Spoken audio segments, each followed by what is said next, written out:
Swastiastu sahabat Wake, kita sekarang sudah sampai di Desa Mundah, Selemadeg Barat, Tabanan, Bali. Kita akan berbincang-bincang dengan semeton kita, Pak Putu, yang mengalami kebutaan waktu beliau kerja jadi petani. Dan nanti gimana historisnya beliau bisa buta menjadi petani, mungkin akan kita tanya langsung kepada Pak Putunya. Om Swastiastu, Pak Putu. Om Swastiastu. Pak Putu, bisa dijelaskan nggak alamat lengkap di sini, Pak Putu? Di mana lokasi lengkapnya desa ini, Pak Putu? Yang berasal dari Kabupaten Tabanan, Kecamatan Selemadeg Barat, Desa Mundah, Dusun Kayu. Iya, nama Tiang Putu Swastike. Pak Putu, Pak Putu mengalami kebutaan ini ceritanya kadang-kadang jadi petani itu, Pak Putu ya? Ya, dulu jadi petani kakao. Setiap hari nyempot di kebun, di sawah, pakai insektisida itu. Terus terasa panas itu. Terus panas satu malamnya itu sudah tidak bisa ngelihat dah. Waktu itu udah langsung bisa sempat ke dokter atau gimana, Bu? Sempat ke dokter, dirawat selama 3 bulan, tapi hasilnya seperti ini, nggak bisa melihat lagi. Nah, kejadian itu kapan dan di mana, Pak Putu, kalau boleh tahu? Waktu itu yang jalan-jalan ke Sulawesi dulu. Jalan-jalan apa transmigran atau khusus Jalan-jalan dulu. Jalan-jalan ya. Ya, jalan-jalan yang coba bekerja ke kebun gitu. Yang berlatih kebun di sana sama teman-teman juga, ada yang kenal di sana, terus kena sakit gini. Ya. Waktu itu Pak Putu tahun berapa itu, Pak Putu? Kalau nggak salah 2004. Itu Pak Putu sudah menikah waktu itu? Belum. Masih muda berarti? Masih muda ya. Belum menikah. Terus yang sakit tuh 2010. Yang pulang ke Bali pertengahan 2010. Pulang ke Bali. Pulang ke Bali langsung? Iya. Nah, dijemput sama bapak. Yang kan jalan-jalan sendiri. Lokasi tepatnya dulu di mana? Daerah mana, Pak Putu? Sulawesi Tengah, Palu. Sulawesi Tengah, Palu. Iya. Palu desanya Perut yang tinggal sakitnya itu di Kabupaten Poso. Kabupaten Poso, pesisir utara, Desa Tamarana. Berarti sama sekali nggak ada keluarga, cuma teman aja berarti, Pak? Iya. Waktu sakit berarti teman yang jagain di sana berarti? Teman dari Bali apa emang teman dari Palu sendiri? Teman Bali banyak. Iya, teman Bali ada. Berarti Pak Putu setelah pulang dari Palu udah dalam kondisi buta berarti? Iya. Dijemput sama bapak ke sana? Udah dijemput sama bapak. Setelah mengalami buta baru bisa berjalan gitu sedikit-sedikit, udah dijemput, kayak digendong di kapal itu sama bapak. Masih ingat nggak Pak Putu pertama Pak Putu buta itu apa yang ada di pikiran Pak Putu, Pak Putu? Yang ingat cuma 1 hari ya. Cuma ingatnya 1 hari, setelah sakit pun nggak ingat apa-apa sampai 3 bulan. Oh, sama sekali nggak ingat apa-apa. Nah, setelah Pak Putu sadar dengan kondisi buta waktu itu, waktu Tiang ingat, Tiang akan mengalami kebutaan pulang dari rumah sakit. Saya udah nggak lihat apa-apa, udah gelap semua, karena mata saya itu masih tertutup, masih lengket ya.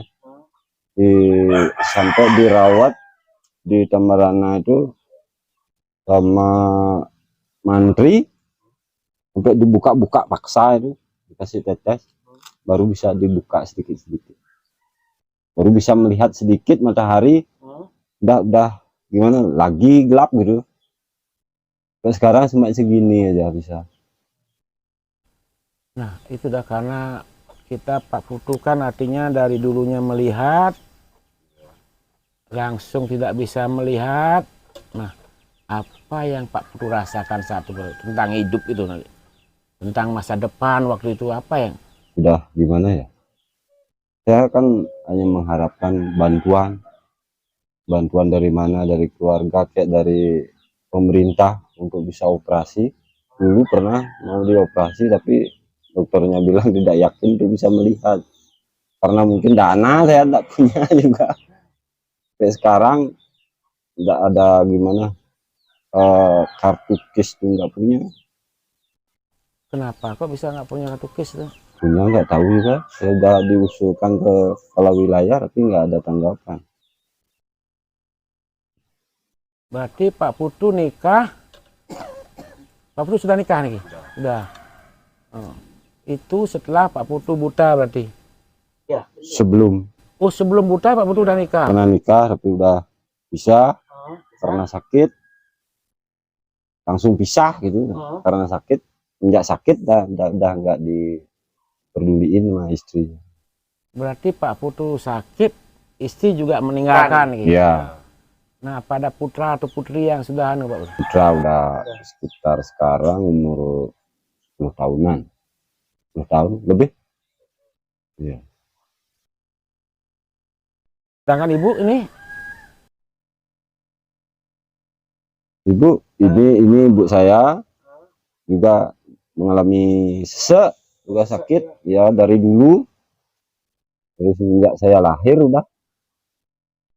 Berarti yang nemenin sehari-harinya Pak Putu ibu? Ya, bapak saya udah meninggal 2016. Nah Pak tuh, yang kalau tiang itu kan jangankan buta ataupun tuli, kaki putus itu kan, yang namanya suatu yang kita hadapi baru seperti kebutaan, yang dulu kita terbiasa melihat segala sesuatu tuh, sekarang nggak melihat. Saya ingin tanya, gimana perasaan Pak tuh? Perasaannya sangat terpukul sekali, rasanya mau ya mengakhiri aja hidupnya, untuk apa juga hidup, tapi masih banyak support dari teman-teman, ngapain juga diajak jalan-jalan, kan masih ada rasa gimana ya saya. Nah, saya masih pokoknya pengen hidup aja, lagi ingin hidup aja terus gitu. Mungkin udah nasib saya, ya mau gimana lagi. Perasaan sangat terpukul. Nah sekarang untuk membiayai kehidupan sehari-hari, Pak Putu kan ada anak juga biaya sekolah itu. Kalau anak ya yang kan dulu nyentano. Oh, nyentano ya. Ya, berarti otomatis anak saya enggak ikut saya. Oh, anak berarti nggak di sini berarti? Enggak, masih di Sulawesi. Oh, Pak Putu nikahnya di Sulawesi? Ya. Sulawesi tanpa orang tua. Dan nyentano dulu. Di sana? Ya. Karena juga nggak ada biaya untuk nikah. Kalau nyentano kan otomatis yang perempuan biaya. Ya. Dihitung dari itu juga gitu. Ini berarti Pak Putu udah berpisah sama keluarga udah berapa lama berarti? Berarti 20 tahun ya ada ya? Ada. 20 tahun. Apa masih ada komunikasi sampai sekarang? Enggak ada. Nggak ada sama sekali. Anak juga nggak pernah nelpon. Ya. Nah Ibu, kalau boleh tahu siapa nama Ibu? Wayan Sri Seniti. Berarti ibu dari Pak Putu nge, Pak Putu Sastike nge. Nah, ibu sendiri napi kesibukan sehari-harinya Bu? Nggih.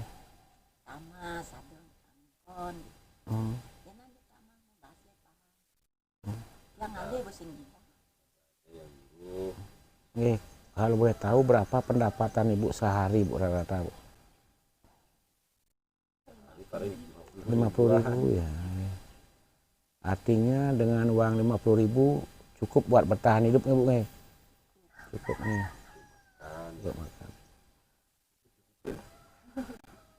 Nah Ibu sekarang kan juga yang namanya kita umur pasti akan tambah tua, namanya usia waktu ini kan. Nah dengan kondisi anak seperti Pak Putu ini seperti ini, ada nggak doa-doa yang paling sering Bu ucapkan itu? Napi doa Ibu paling sering Bu ucapkan.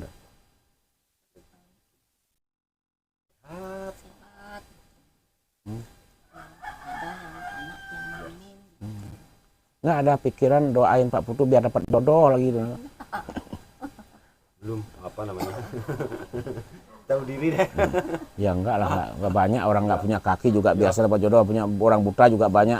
Anu, harus pede Pak Tu, nggak boleh seperti itu Pak Tu. Pak Tu umur berapa sekarang Pak Tu? Umur sekitar 42. 42, masih bisa itu. Nah selain bikin sapu ini Pak Tu, apalagi kesibukan Pak Tu sebenarnya Pak Tu? Ya ada yang nyuruh bikin kate sate, ada yang apa namanya bikin tali gitu. Terus apa yang disuruh oleh tetangga bikin apa gitu. Tapi itu nggak rutin Pak Tu ya, nggak rutin ya. Pun mungkin ya tiap 6 bulan sekali. Bikin kate satenya? Iya, waktu galungan baru bikin. Kalau bikinnya jual di warung-warung udah banyak, udah penuh. Kalah kualitas. Oh, karena kita nggak melihat gitu ya, kerapian, kalah gitu ya. Ya, kerapiannya kalah. Nah, kalau biasa kayak itu tuh, Pak Tu bisa ngasilin berapa Pak Tu? Bikin tali, bikin kate sate kayak itu tuh. Kalau bikin tali, satu batang bambu itu bisa yang kerjakan 2 hari. Satu bambu itu paling ya satu ikatnya itu 3 ikat 10.000. 10.000 berarti sekitar 30 ribuan. Dapatnya sehari, sehari ya. Ini berarti kalau tali kan bisa kerja tiap hari Pak Tu, kan banyak orang jualan tali bambu sebenarnya. Terus di sini jarang yang nyari kecuali yang rumah tangga, mengodalan itu baru nyari. Sekarang masih ada stok di dapur, kita bikin stok. Nanti ada yang nada mencarinya itu keperluannya mendadak itu. Kasih bayar berapa? 10.000. Satu ikatnya tuh. Nggak ada yang jual beli bambu di sini kalau untuk bahannya, biar gak harus nyuruh orang nyariin udah. Kita beli aja langsung bambu gitu. Itu dah modalnya nggak ada. Modalnya belum cukup untuk beli bambu karena sini bambunya mahal. Iya, bambunya mahal. Paling yang nyuruh orang itu aja. Cariin berapa batang, 2 batang atau 3 batang. Kalau di gunung ini kan nggak terlalu lama disimpan gini dia. Rusak juga dia. Ya, rusak dia kalau petik satenya itu. Kalau ada yang pesan baru nyari bambu gitu. Mungkin petik sate berapa? 2.000. Baru dicariin bambu. Nah berapa Pak Tu sempat paling besar dapat pesanan bikin kate sate sama tali itu? Paling besar, paling banyak pesanannya pernah itu? ya pernah. Berapa ya? 100.000. 100.000 2 hari 50.000 lah per hari. 3 hari udah bisa selesai semua? Ya paling 2.000 dapat. Oh sehari dapat 2.000 tuh? 3 hari. Oh 3 hari 2.000? Ya. Berarti pengerjaan 100.000 tuh hampir berapa hari berarti tuh? 1 hari setengah. Udah. 2 hari setengah udah.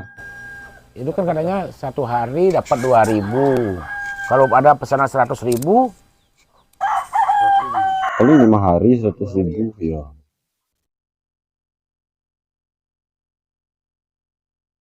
Menurut gini tuh duduk lama tuh panasnya naik. Ya. Nah kalau kegiatan sehari-hari dari mandi, makan itu Pak Putu bisa sendiri semuanya, makan ngambil nasi ke dapur udah bisa semua. Bisa. Bisa semua. Nyuci pakaian sendiri juga udah apa. Nah semenjak Pak Tu buta ini, kemana jalan-jalannya Pak Tu atau diantar teman paling jauh Pak Tu? Diantar temen paling Sampai mana? Tabanan. Tabanan kota ya?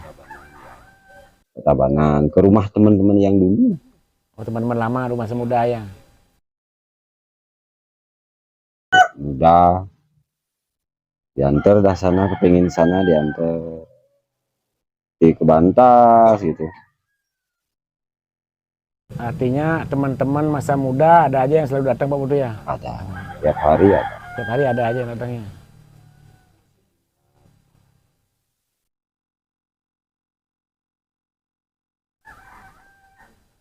Ibu, bapak meninggalnya udah tahun berapa, Bu? 2016 2016. gantung diri. Kenapa? Kenapa kok bisa kayak gitu tuh? Ya, karena saya sakit. Oh, karena melihat anaknya sakit nih dia depresi itu. Itu kejadiannya di malam dia gantung diri atau Sore hari. sore hari? Ya, dekat sini di bawah. Oh, di bawah mana di mana? Di pohon atau di Pohon coklat. pohon coklat?